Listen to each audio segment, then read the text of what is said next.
Amém, meus irmãos, que coisa bonita.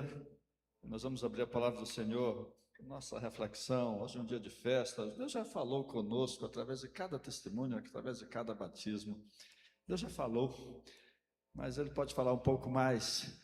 E por isso nós vamos abrir a palavra do Senhor no livro de Efésios, capítulo 2. Porque nesse dia festivo, nós também vamos encerrar a nossa série de reflexões sobre aliviar a bagagem. Nos últimos 2 meses, nós pensamos nesse tema, aliviando a bagagem. E embora hoje também seja o encerramento do mês da família, irmão João, irmã Ana, a gente vai encerrar essa série. Que coisa preciosa, encerrar a série com a celebração de batismos. Que maravilha. Sabe por quê? Porque a melhor forma de aliviar a bagagem é pela graça de Deus. E a graça é uma das coisas que está muito presente no simbolismo do batismo. Durante os 2 meses, você está aqui hoje pela primeira vez, nós pensamos em como nos aliviar do peso da culpa, em como nos aliviar do peso de relações sem profundidade, em como nos aliviar do peso de um jugo desigual. Nós pensamos em cerca de 8 reflexões sobre como nos aliviar, como nos livrarmos de alguns pesos que nós carregamos. E hoje, como já disse, fechando a série, nós vamos pensar na graça, que é a forma que a gente tem mais eficaz de viver uma vida leve. Eu quero te convidar a ler Efésios 2, de 1 a 10, que diz assim: Ele lhes deu vida quando vocês estavam mortos em suas transgressões e pecados. Observe a palavra, vocês estavam mortos, nos quais vocês andaram noutro tempo, segundo o curso deste mundo, segundo o príncipe da potestade do ar, do espírito que agora atua nos filhos da desobediência. Entre eles, entre esses filhos, todos nós, judeus e gentios, juntando todos os povos da terra, todos nós andamos no passado, segundo as inclinações da nossa carne, fazendo a vontade da carne e dos pensamentos, e éramos por natureza filhos da ira, como também os demais. Mas Deus, sendo rico em misericórdia, por causa do grande amor com que nos amou, não por nós, mas por causa do seu amor, e estando nós mortos em nossos delitos e pecados, olha a palavra de novo, mortos, Ele nos deu vida, juntamente com Cristo. Não é qualquer vidinha, é a vida juntamente com Cristo. Pela graça vocês são salvos. E juntamente com Ele, com Jesus, nos ressuscitou e com Ele nos fez assentar nas regiões celestiais. Como se nós não estivéssemos somente aqui, como se nós estivéssemos com parte da nossa vida já no céu, como se nós fôssemos cidadãos de 2 mundos, aqui e lá, em Cristo Jesus. Deus fez isso para mostrar nos tempos vindouros a suprema riqueza da sua graça em bondade para conosco em Cristo Jesus. E aí vem a frase que é muito, muito conhecida da Bíblia Sagrada: porque pela graça vocês são salvos mediante a fé. E isto não vem de vós, é dom de Deus, não de obras, não é um peso, não é uma bagagem pesada, para que ninguém se glorie, pois somos feitura dele, criados em Cristo Jesus, para as boas obras, as quais Deus de antemão preparou para que andássemos nelas. Pensando especificamente no tema de aliviar a bagagem, encerrar nossa série, eu destaquei várias vezes que a expressão mortos apareceu no texto bíblico, porque a graça não é uma ajuda, é uma ressurreição. O meu segundo ministério pastoral foi na cidade de Timon, no Maranhão. E o pastor que havia fundado aquela igreja, o pastor João Pedro, ele contava a história de que, enquanto estava sentado na rua, na calçada, viu uma senhora carregando uma trouxa de roupa, assim, das lavadeiras. Talvez você seja do tempo em que a pessoa ia na sua casa, pegava a roupa, levava para a casa dela, lavava e trazia engomada, porque a água que ela colocava tinha gomas, as roupas vinham duras mesmo. Alguns são desse tempo. E alguém passou numa carroça e, vendo aquela situação, ofereceu ajuda. E ele observou que a mulher subiu na carroça, aceitou ajuda, com a trouxa na cabeça, sentada, sendo carregada, mas carregando todo o peso. Aliviar a bagagem, usando essa ilustração e usando o texto de Efésios 2, que fala que nós estávamos mortos, não é pedir ajuda de Jesus para carregar os nossos fardos, porque a graça não é uma ajuda, ela é uma ressurreição para uma nova vida. Nós estávamos mortos. Nós estávamos numa situação que de fato a vida era pesada, nós estávamos numa situação que de fato não havia paz, nós não tínhamos intimidade com Deus, nós não conhecíamos a Deus, nós não podíamos experimentar a bênção dEle na nossa vida. Estávamos mortos. E é preciso lembrar hoje que a graça não é simplesmente uma ajuda, não é uma carona em que a gente entra carregando os mesmos pesos. É uma nova vida. Essa graça está muito claro no versículo 2, que ela produz descanso, porque é um tipo novo de vida. Ele nos deu vida juntamente com Cristo. Nós lemos isso no versículo 5, eu repito: estando nós mortos em nossas transgressões, Ele nos deu vida juntamente com Cristo. E por que eu menciono a graça como forma de se livrar das grandes bagagens da nossa vida? Porque ela resume tudo, porque ela resolve tudo. Às vezes, o que a gente tem na vida, às vezes os problemas que a gente carrega na vida, é por querer controlar tudo, e a graça diz: não controla. Você não controlava nem a sua vida. Às vezes os pesos que carregamos é por causa da culpa, e a graça diz: você também era morto, você não precisa ter culpa, porque você estava morto, mas você foi ressuscitado, é uma vida nova. A gente carrega pesos porque parece que tudo tem que dar certo. Aqui eu não vi, em Rio Verde ainda, mas já vi em diversos supermercados de outra cidade, banana descascada, tangerina descascada. Alguém alega que é para pessoas que têm dificuldade de coordenação motora. Eu duvido. Você já compra a salada pronta, você já compra tudo pronto. A gente acha que tem controle. O pedreiro tem que trocar o azulejo da piscina com a piscina cheia. Se vire para inventar uma cola que funcione debaixo d'água. Cadê o medicamento novo para tal coisa? Isso é para a vida toda. E o que a graça está dizendo é que quando a gente entende a graça, a gente está entendendo que não, nós não temos como controlar, e que a gente, assim como não tem controle na nossa vida, essa nova vida pode ser acessível a todos, e a gente deixa a graça alcançar todos os problemas.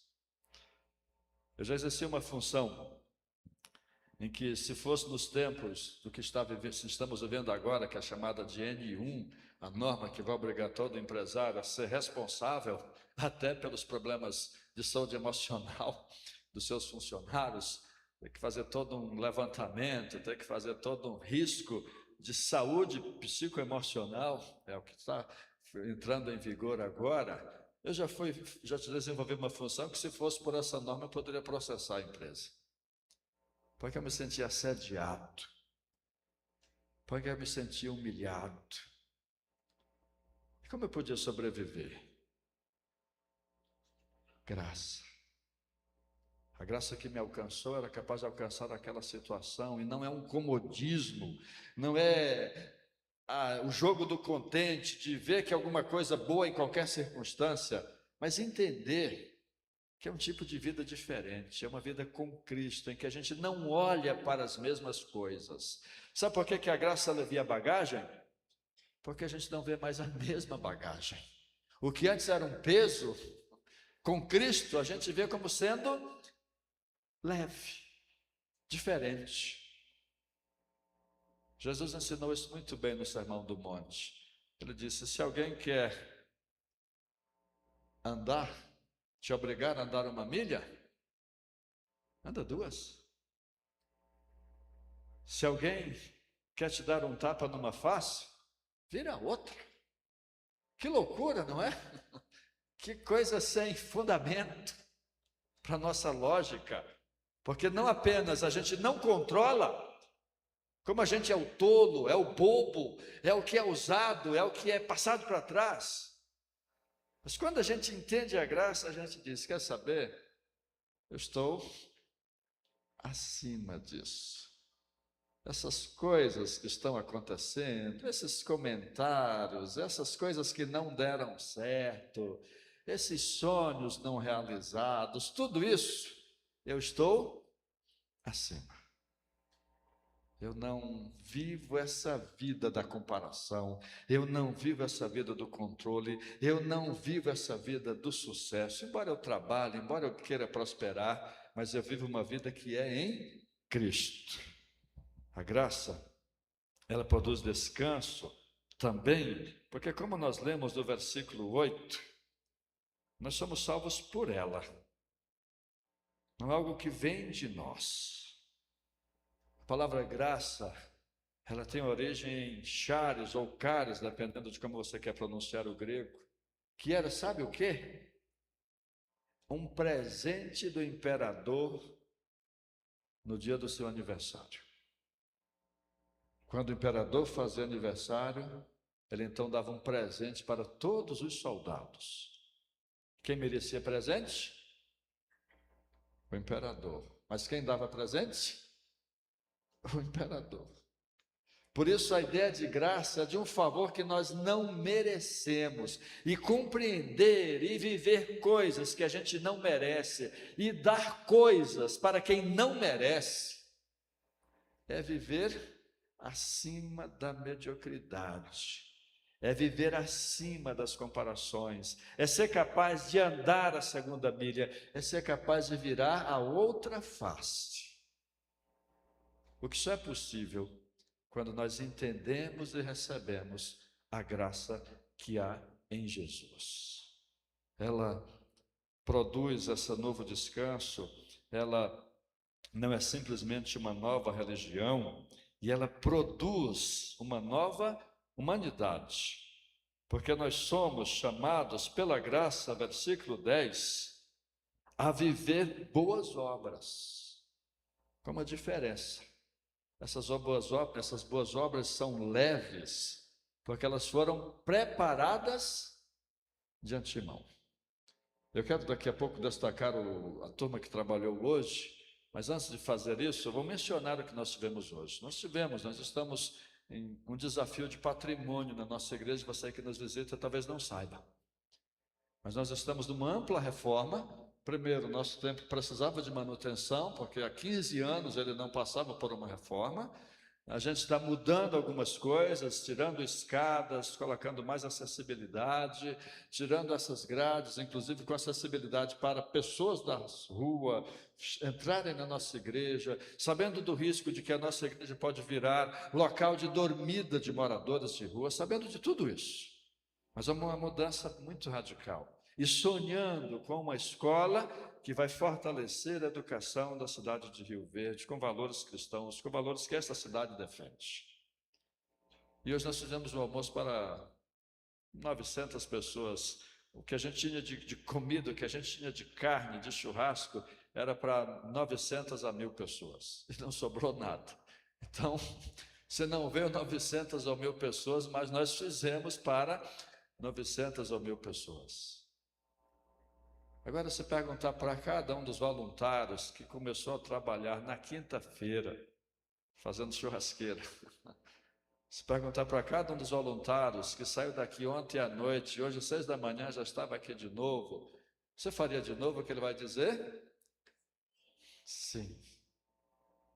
É prazeroso. Porque são obras, como diz Efésios 2:10, que já estavam preparadas de antemão.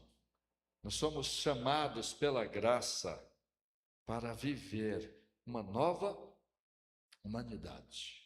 Isso alivia todo o peso, porque tira o foco de nós mesmos, e coloca o foco em Jesus.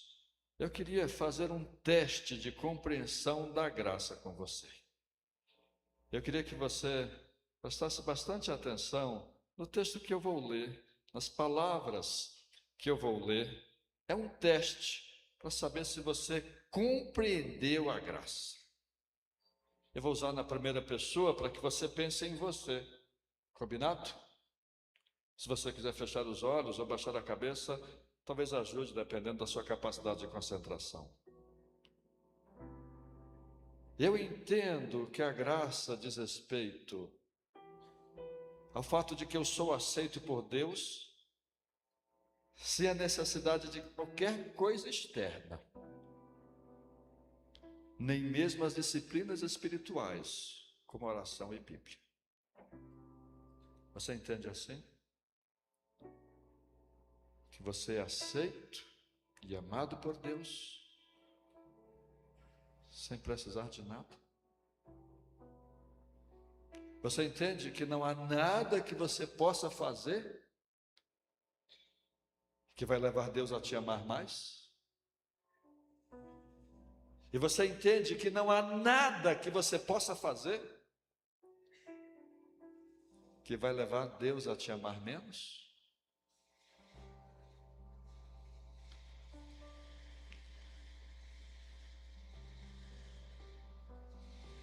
Pela graça divina, eu posso permanecer firme apesar das negatividades da existência. Pela graça, eu resisto ao medo, à ansiedade, à culpa, à falta de sentido. Isso acontece porque, pela graça, não vivo a minha vida, mas deixo a vida de Deus agir em mim. Isso é verdade para você? Pela graça você consegue, como ilustrei, estar acima das experiências negativas da existência?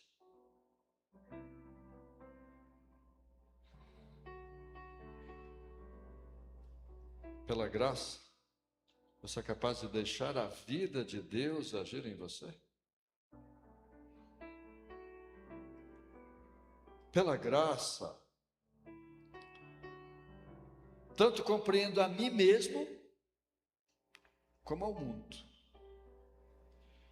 Sou tolerante comigo da mesma forma que sou tolerante com o mundo, com suas provocações e frustrações. Isso é verdade? Você experimenta e repassa?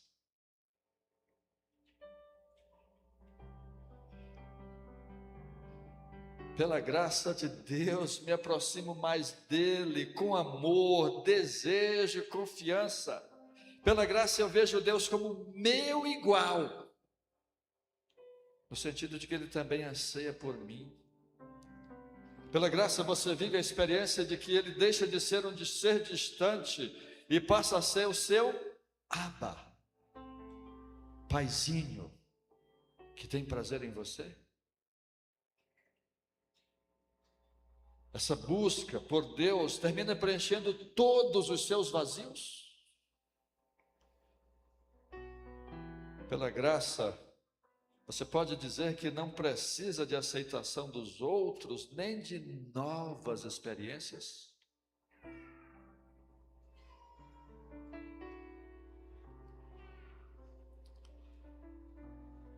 As vezes em que Jesus mais estava aflito, foi as vezes em que ele chamou Deus de Abba, meu paizinho, meu papai. O muçulmano jamais consegue chamar Deus de pai. Eu sei que muitos têm experiências negativas com o Pai, mas Ele é Pai.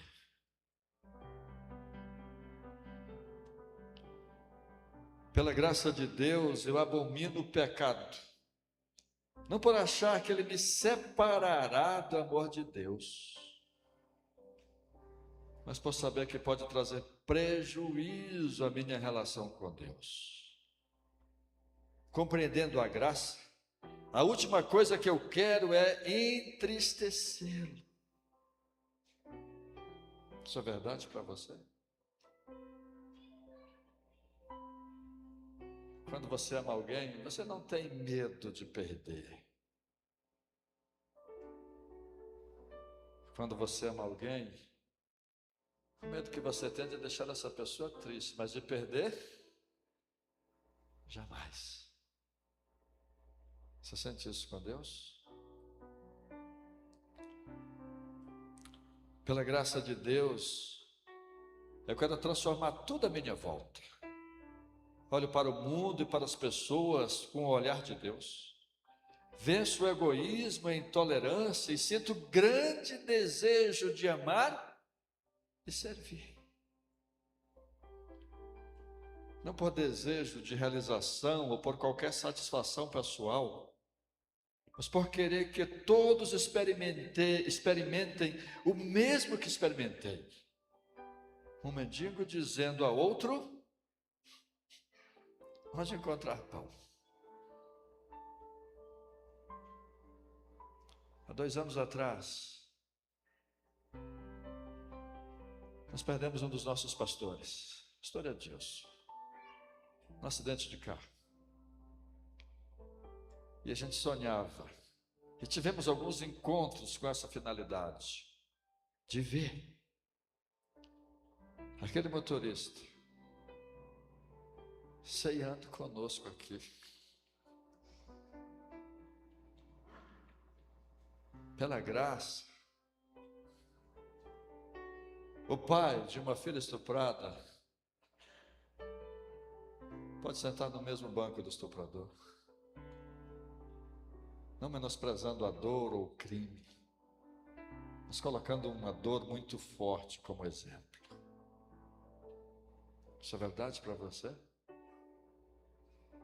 Você tem esse desejo de repassar como um pedinte, um morador de rua, um mendigo que descobriu onde encontrar pão? Pela graça de Deus, sou livre de preconceitos, olho para todos como iguais. As pessoas deixam de ser interrupções, problemas ou incômodos